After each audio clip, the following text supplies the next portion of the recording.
At bilang pangwakas, magpakatatag kayo sa Panginoon.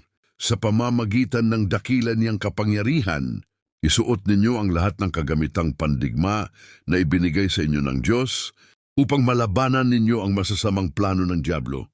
Sapagkat ang kalaban natin ay hindi mga tao, kundi mga masamang espiritu sa kalangitan, mga pinuno, may kapangyarihan at mga tagapamahala ng kadilimang namamayani sa mundong ito.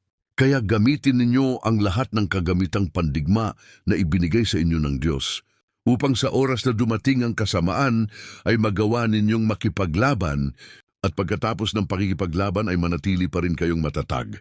Kaya maging handa kayo. Gawin ninyong sinturon ang katotohanan. Isuot ninyo ang pagkamatuwid bilang pananggalang sa dibdib ninyo. Isuot ninyo bilang sapatos ang pagiging handa sa pangangaral ng magandang balita na nagbibigay ng kapayapaan. Hindi lang yan, gamitin din ninyo bilang panangga ang pananampalataya ninyo upang hindi kayo tablan ng mga panunukso ni Satanas na parang mga palasong nagliliyab.